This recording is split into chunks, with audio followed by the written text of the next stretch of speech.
Good morning, American Patriots. Boy, is it early. This is a special, put that in your pipe and smoke it, called Why I Left the Democrat Party. Okay? I've never really considered myself a Republican or a Democrat. I've always been somewhat of an independent. Let's call me a libertarian. But we need to talk about this midterm election. Okay, so it's all out. Okay? If you just look it up online, the documents to the FISA shit is out. It proves collusion with Hillary Clinton and others. Okay? So, we got collusion all the way around. Are you following me? I have to do that shit just to get your attention sometimes. Nobody leaves any comments, but I know you guys are watching the videos. Okay? Sometimes I think you're all a bunch of retards sitting around slapping each other in the head going, ooh. Okay? I don't hear anybody getting fired up about this. This is serious shit. Okay? Think about this. I'm going to give you it from your own personal perspective of a normal, everyday Joe like myself. How would you feel if you were running for, local office of your city council or something? You wanted to make change in your own town, so you're running for local politics.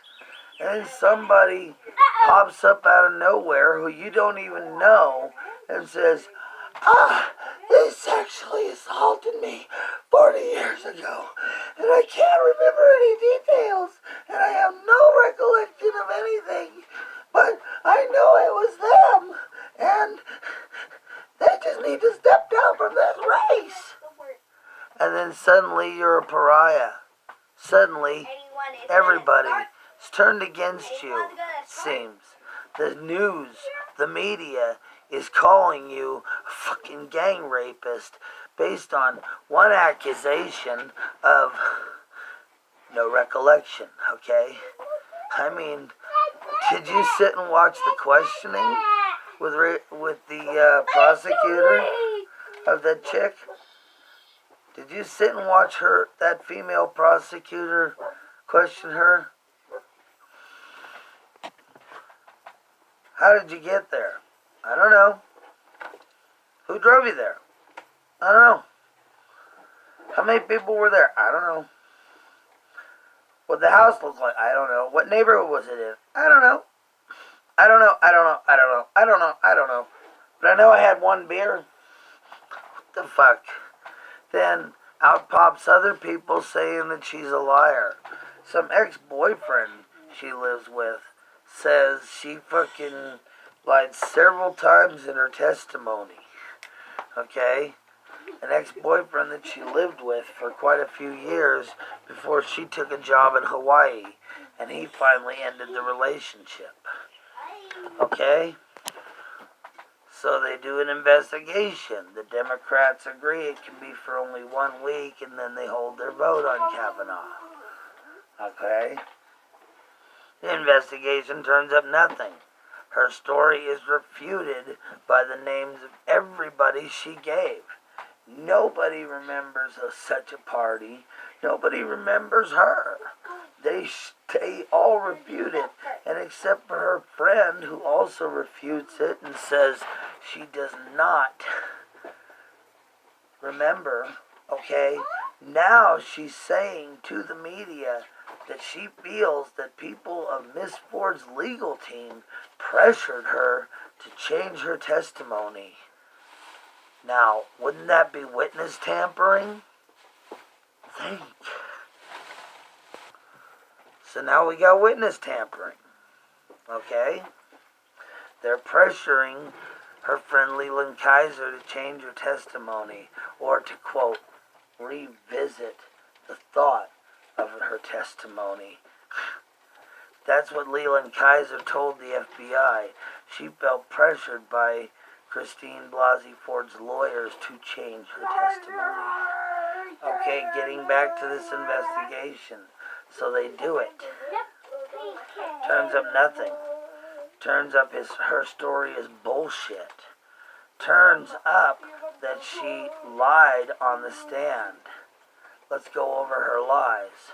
First, she was asked, have you ever... Okay, so the investigation's finished. It turned up nothing.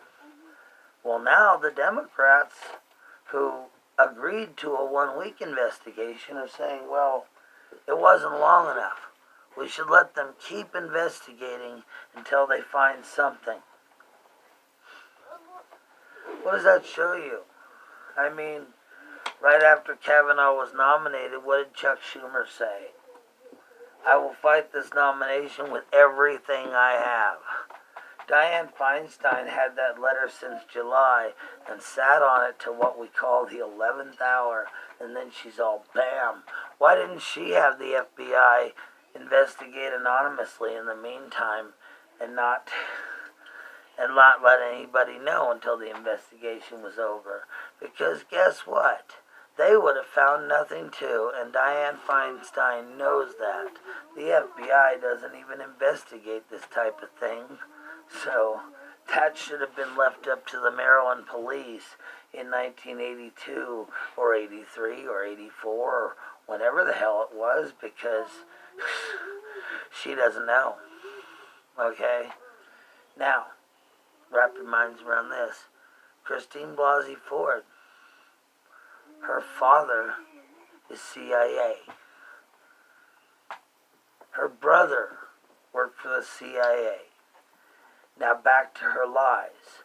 1, question.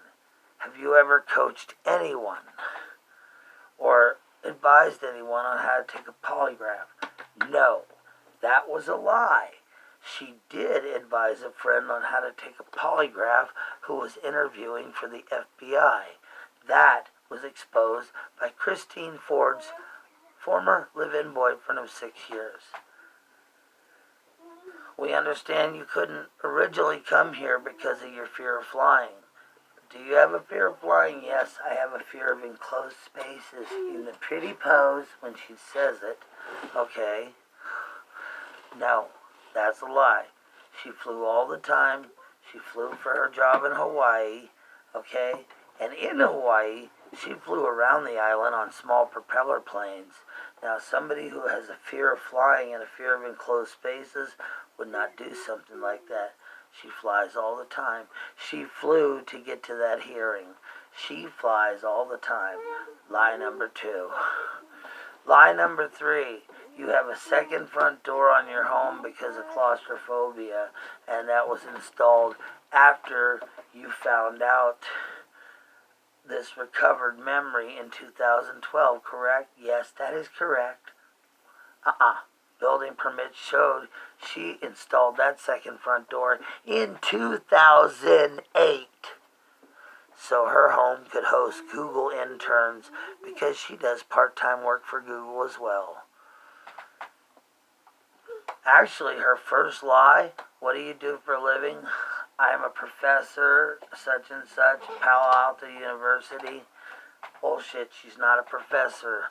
She has her PhD, but not her license to be a professor. She lied about that too. Now, remember what one member of the Judiciary Committee said? Dishonest in one thing, dishonest in everything. Well, we caught her dishonest so far in 4 things. And I'm sure if I went back and watched her testimony about 3 more times, I could probably rip apart about another dozen things she was dishonest about. But that's all for now, Patriots. Mull it over in your brain. Think about it. Democrats are still fighting Kavanaugh. They're still fighting Trump. They're saying resist. We need to get out there and vote this midterm. We need a red wave. Think about it. Drop me a comment, like, subscribe, share this video. Peace. You can all put that in your pipe and smoke it.